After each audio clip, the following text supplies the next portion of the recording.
আজ থেকে 2500 বছর আগে যখন কোনো টেকনোলজি ছিল না, কোনো পরীক্ষা নিরীক্ষা ছিল না, তখন হিপোক্রেটাস এই ঘটনাটা বলছে। এবং এখন আমরা হচ্ছে মাথাকে স্ক্যান করি। স্ক্যান করার জন্য একটা পরীক্ষার নাম আছে, আমি কিন্তু ধরবো, বি কেয়ারফুল। পরীক্ষাটার নাম হচ্ছে ইইজি। কি নাম? আচ্ছা, মনে রাখার একটা সহজ বুদ্ধি বলি। হার্টের পরীক্ষা করার জন্য ইসিজি করি না, মাঝখানে সিটা কেটে দিব, সি এর জায়গায় ই দিব, ইইজি। কি নাম? ইলেকট্রোএনসেফালোগ্রাম। মানেটা কি? ব্রেইনের মধ্যে প্রতি মুহূর্তে তরঙ্গ চলতেছে, ঢেউ। আমি তো বলি কি যে আমাদের ব্রেইনটা হচ্ছে একটা সমুদ্রের মতো। সমুদ্রের কথা শুনলে প্রথম মাথায় কি আসে? ঢেউ। অ্যাবসলিউটলি ঢেউ। প্রত্যেক মুহূর্তে ব্রেইনের মধ্যে ঢেউ চলতেছে। অনেক স্টুডেন্ট যে অল্প পড়ে ভালো করে, সেই বুদ্ধি আজকে আমরা ইনশাল্লাহ শেয়ার করব। এবং হাফেজ যে হয় মানুষ, অল্প ব্রেন, মাথায় কিছু থাকে না, কোরআন পড়তে গেলে সে শিখে ফেলছে।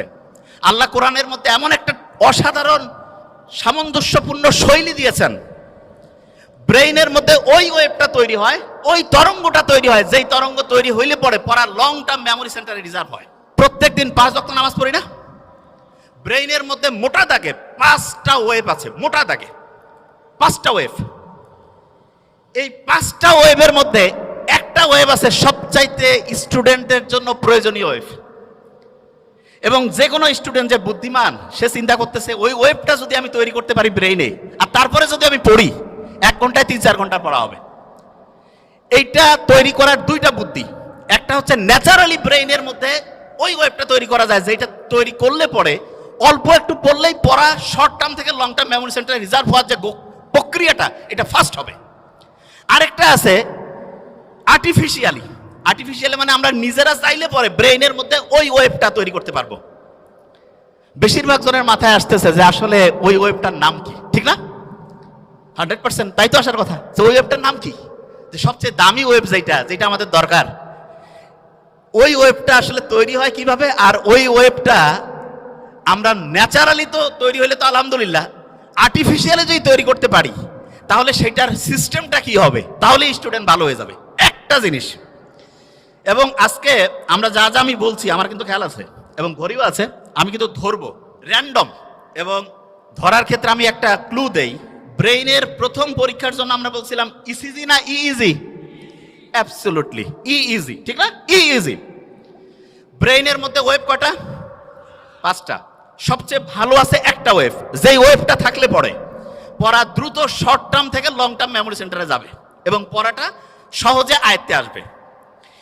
এই ওয়েভটা ইংরেজির প্রথম বর্ণের নাম কি? এ দিয়ে শুরু, আলফা ওয়েভ। কি নাম? Alpha wave. এবং আলফা ওয়েভ এইটা যখন ব্রেইনে তৈরি হয়, প্রতি মুহূর্তে 8টা থেকে 12টা, প্রতি সেকেন্ডে 8টা থেকে 12টা ঢেউ চলে। কয়টা? 8টা থেকে 12টা। এখন অনেকে বলতে পারে যে ভাইয়া, ব্রেইনের মধ্যে যদি জলোচ্ছ্বাস হয়, যে খুব ঢেউ বাড়তেছে, তাইলে কি হবে? তাহলে যেটা হয় সেটার নাম হচ্ছে গামা ওয়েভ। কি নাম? Gamma wave. ওই সময় প্রতি সেকেন্ডে ব্রেইনে 40টারও বেশি, 60টা পর্যন্ত ঢেউ উঠতে পারে।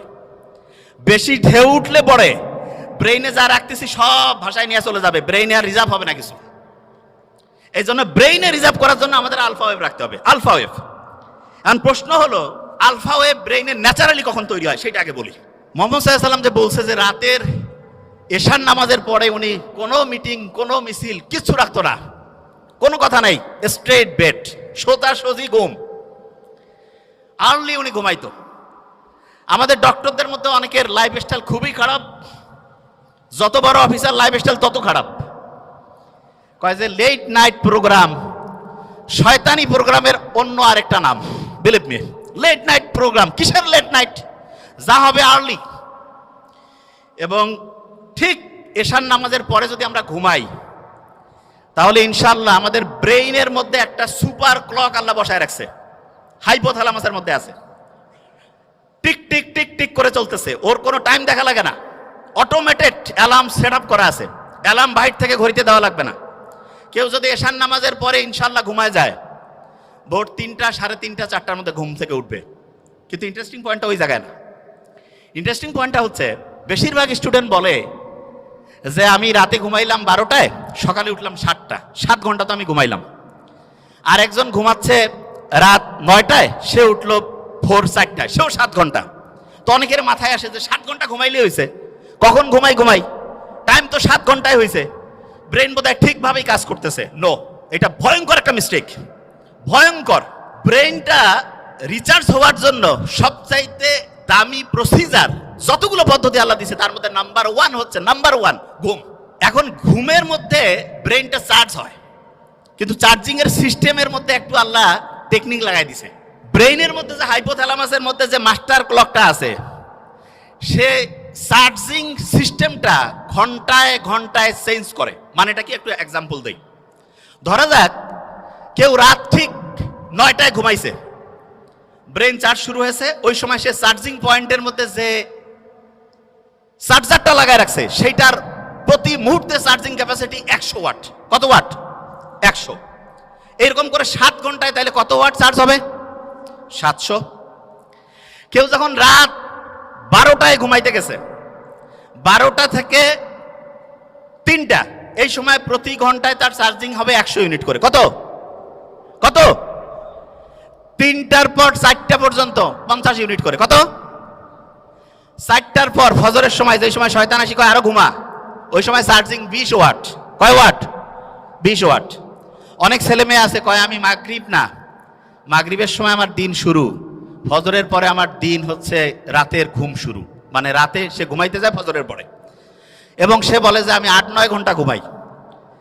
আর্লি মর্নিং ফজরের নামাজের পরে ওই সময় চার্জ হচ্ছে 10 ওয়াট। কয় ওয়াট? 10 ওয়াটে সে যদি 10 ঘন্টা ঘুমায়, চার্জ কত ওয়াট হবে? আর আর্লি ঈশান নামাজের পরে 1 ঘন্টায় কত ওয়াট? 100। যে কাউকে যদি আমি বলি যে 100 টাকা একটা দিব আর একটা 100 টাকার ডলার দিব, কোনটা নিব? মূর্খ কবে ভাই আমার ডলার লাগবে, ঠিক না? তাহলে যারা বুদ্ধিমান বুদ্ধিমতী তারা রাতে আর্লি ঘুমাবে নাকি ফজরের সময় ঘুমাবে? আর্লি ঘুমাইলে কি ডলার পাবো না টাকা পাবো? 100 ওয়াট করে প্রতি মুহূর্তে চার্জিং হবে।